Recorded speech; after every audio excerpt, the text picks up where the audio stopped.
두 달 동안 개점 휴업 상태였던 국회가 문을 열기는 연답니다. 열기는 열린다는데 어떻게 될지 주요 현안, 어떻게 여야 간 의견 일치를 볼지 미지수입니다. 영상 보시고 이슈 따라잡기 돌아오겠습니다. 어제 오전 3당 교섭단체 회동에서도 3월 국회 일정 합의에 실패했던 여야.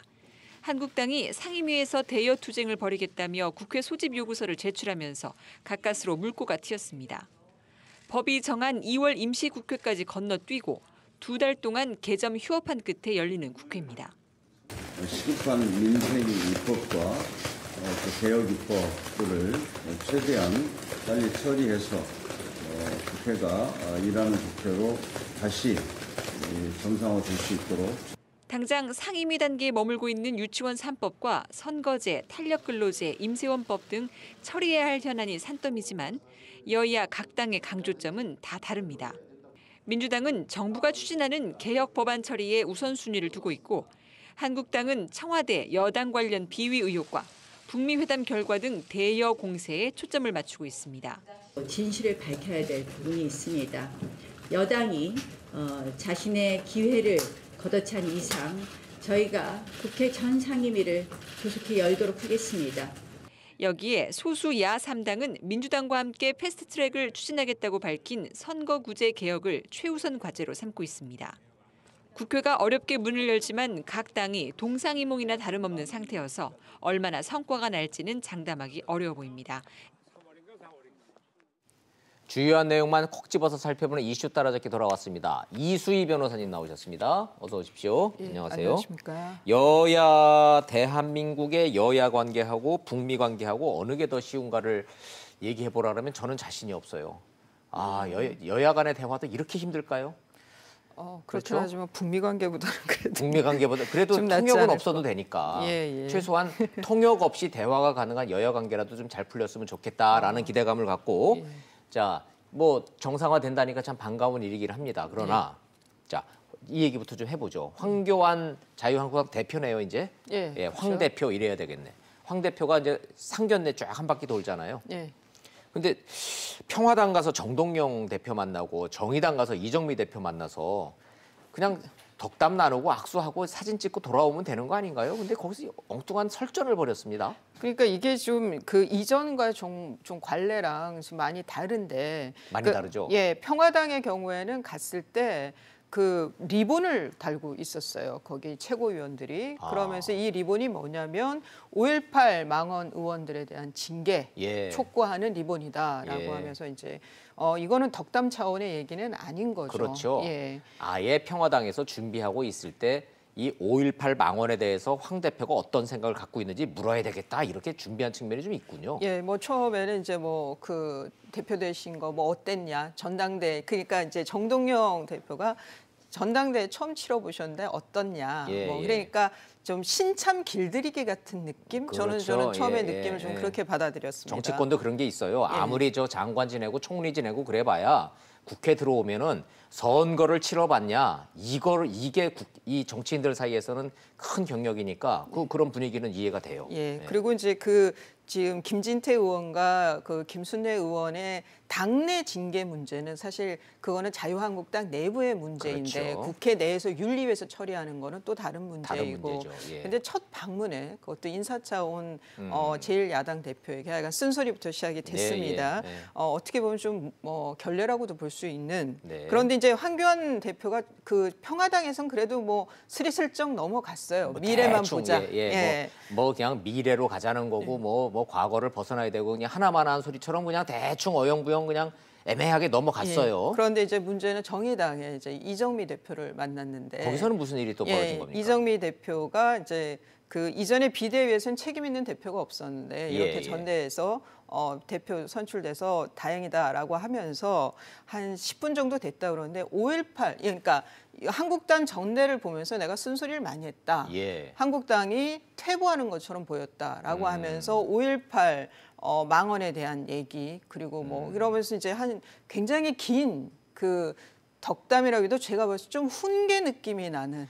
인사말을 이정미 대표가 10분을 하셨군요. 지금 이제 황교안 대표가 그래서 받아치기를 그냥 계속 듣고 앉아 있었고 10분 환영사 감사하다. 감사하다. 예, 그러면서 좀 웃으면서 넘어갔는데 그 예. 다음 말이 김경수 댓글 조작 사건에 대해서 정의당은 어떻게 생각하느냐. 저 번역기 좀 돌려야 되는데 갑자기 문맥이 안 맞잖아요. 그러니까 자유한국당이 뭐 과거로 복귀하고 뭐 우경화되고 뭐 이제 이런 얘기를 좀 하다가 한 10분 정도 훈계 비슷하게 인사말을 듣더니 갑자기 뜬금없이 훅 하고 김경수 댓글 조작은 어떻게 생각하세요? 이렇게 물어봤단 말이에요. 예, 그러니까 여기에 대해서 이제 지금 한교안 대표는 김경수 댓글 조작 사건이라고 표현했는데 네. 이정미 대표가 거기에서 당황해하면서 드루킹 사건을 여기서 말씀하시면이라고 했어요. 예. 그러니까 이정미 대표 정의당 입장에서는 드루킹 사건인 거예요. 저거는 그런데 드루킹 사건이 고 노회찬 의원이 여기서 5천만 원을 받았다, 뭐 아니다 얘기가 있지만, 맞아요. 예, 노회찬 대표가 유서에서는 이제 뭐 액수에 대해서는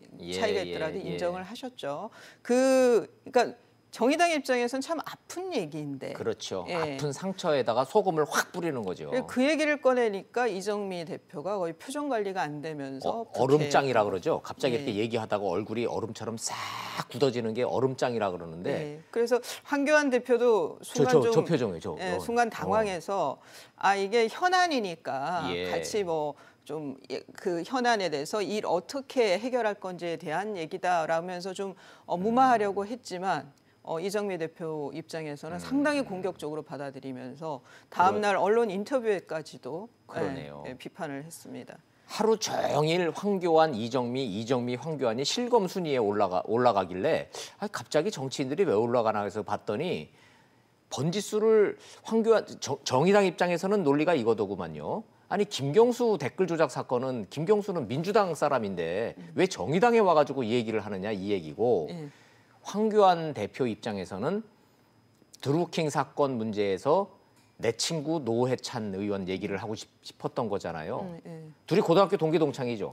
그렇죠. 그 경기 고등학교 72회. 예, 그리고 뭐 꽤 가깝게 지냈다고 저는 지금 두 분이 굉장히 친했어요. 예, 그러면은 예, 좀 생전에. 둘이 그 뭐라 그럴까 좀 정치적인 언사로 하면 예. 정의당은 제 아주 지우였던 아직 막역했던 예, 우리 맞아요. 노회찬 의원이 있던 곳이다. 예, 그래서 예. 제가 남다른 생각을 갖고 있는 당이다. 뭐 이런 덕담을 서로 주고받았으면 어땠을까? 그러게요. 예, 예. 뭐 이정미 대표도 거의 대정부 질문하듯 10분 동안 그렇게 훈계를 둔 것도 저는 아쉽고 그러게요. 거기에 예, 대한 예. 대응에도 아쉽고 두 사람 다에게 저는 아쉬움이 있습니다. 네, 황교안 대표는 노련함이 부족했고 이정미 대표는 배려심이 좀 부족했다. 이런 이제 평가는 나오고 있긴 한데 뭐 본질과 상관없는 문제지만 황교안 대표가 언급했던 그 노회찬 전 의원의 경우에는 황교안, 노회찬, 그 유명한 고승덕 변호사 셋이서 다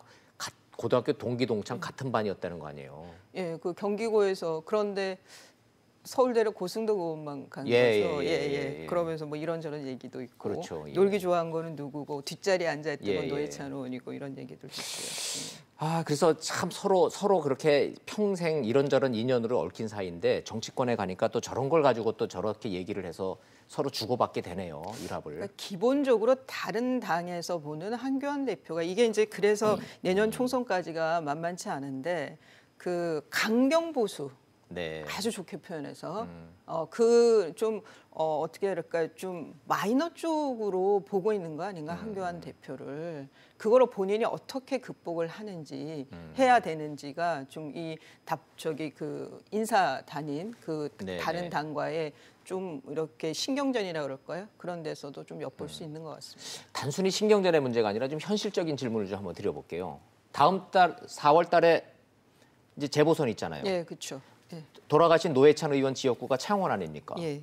그러면 정의당에서는 거기에 공천해서 정의당이 그걸 지키려고 할 거 아니겠어요? 지금 뭐 그 종종 그랬었죠. 민주당에서는 후보를 안 냈죠. 민주당에서 보통 그런 후보를 경우는. 안 내서 이건 정의당 몫처럼 돼버렸잖아요. 예, 그렇죠. 한국당 대표가 된 황교안 대표 입장에서는 저 창원을 그냥 정의당한테 또 그냥 물려주듯이 주지 않고 거기서 뭔가 붙어야 될 상황 아닙니까? 한국당은 그래야 되는데 예. 이 지역 자체가 선거구 자체가 노조도 강하고 예. 한국당이 이기기는 한국당이 이기기가 어려운 어렵기는 것입니다. 하죠. 예, 그래서 이곳에는 좀 파이팅 넘치고 예. 투쟁력 있는 후보를 내게는 하겠지만 뭐 결과에 대해서 기대할 장담은 곳은 못한다는 아니다. 거죠. 예.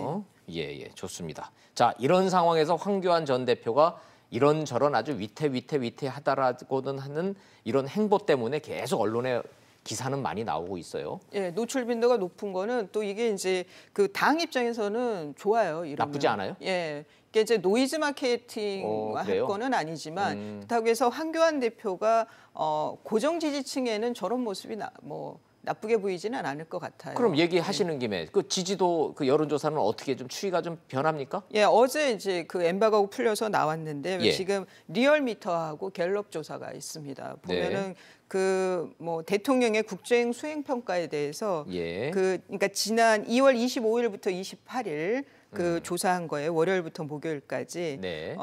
그 50% 아래로 조금 떨어졌습니다. 예. 대통령 49.4. 지지도가 조금 떨어지는 추세라는 예, 점. 이게 조사된 게 28일까지, 그러니까 목요일 날, 그 북미 회담이 노딜, 뭐 성과 없이 끝난 것까지는 포함이 됐지만 마지막 날 그 조사 대상이었기 때문에 크게 반영은 안 돼 있을 걸로 보이고요. 그럼 뭐 대통령 지지도는 그렇고 민주당 지지도 추세는 어떻게 됩니까? 그것도 이제 마이너스 2.1포인트 떨어졌습니다. 그러니까 민주당이 38.3%, 40% 선이 무너졌군요, 다시. 예, 그리고 자유한국당이 2포인트 조금 올라서 28.8%. 자유한국당이 전당대회 그 5.18 망원 뭐 이런 거 해서 뚝 떨어진 거를 만회하는 수준까지는 다시 올라갔네요. 예, 그때 26%대였는데요. 예. 이제 이 30%를 지금 넘지 못하고 있다는 겁니다. 예, 그런데 예. 이제 더불어민주당의 경우에는 대통령 지지율하고 차이가 10% 이상 나고 있죠. 계속.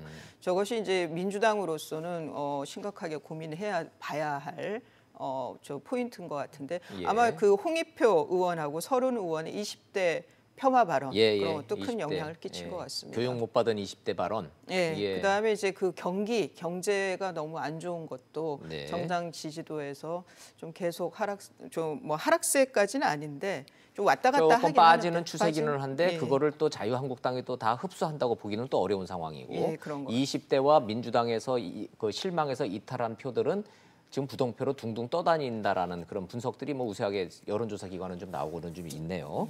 여야 모두 민심을 끌어당기지 못하고 있다라는 이런 추세가 커진다 이런 말씀인 것 같고. 갤럽 조사는 지금 그 리얼미터보다도 훨씬 낮습니다. 그래서 민주당의 경우에 32%. 32%까지 떨어졌고, 예, 갤럽의 경우에, 자, 이런 가운데 4.3 재보선이 되면은 이제 각 당이 뭐 누구 저 공천을 하네, 뭐 이제 재보선이 마치 이제 재밌는 거는 이제 그 국회의원의 재보선은 흥미롭지만 전국적이니까 네. 뭐 지방 선거가 더 많고요. 지금 예. 국회의원은 영남 두 곳인데 하나가 통영 고성이 말씀하신, 있고, 그 창원 성산이고요. 예. 또 하나가 통영 고성인데 통영 고성은 전통적으로는 한국당에게 아주 절대 우위인 지역이죠. 여기가 재보선 사유가 됐던 거는 그 과거 이군현 의원, 새누리당 시절에 이군현 의원이 의원직을 상실한 지역구고 그렇습니다. 창원 성산은 정의당의 노회찬 의원이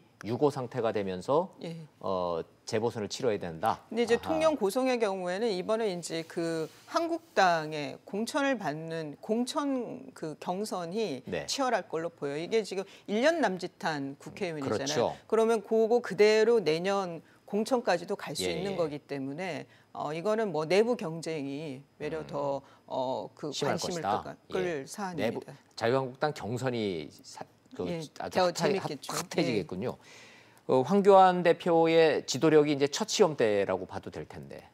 그거는 이제 이번 나온 게 재보선이. 윤리위원회. 그러니까 재보선 선거보다 저는 외려 김진태, 김순례 의원의 그 내부 징계. 그 얘기 잘하셨어요. 자, 첫 시험대가 5.18 망원 윤리위. 자, 김진태, 김순례, 이종명 어떻게 할 거냐? 이종명 의원이요. 이종명 의원 같은 경우에는 제명한다고는 했지만 의총을 거쳐야 되니까. 예, 그게 이제 당원 당규상 현역 국회의원을 제명 처리하기 위해서는 네. 윤리 의결이 있고 그다음에 의원총회에서 제적 의원 3분의 2 이상의 동의를 얻어야 됩니다. 예. 그런데 제적 의원 3분의 2 이상이 출석하는 것도 쉽지 않아요.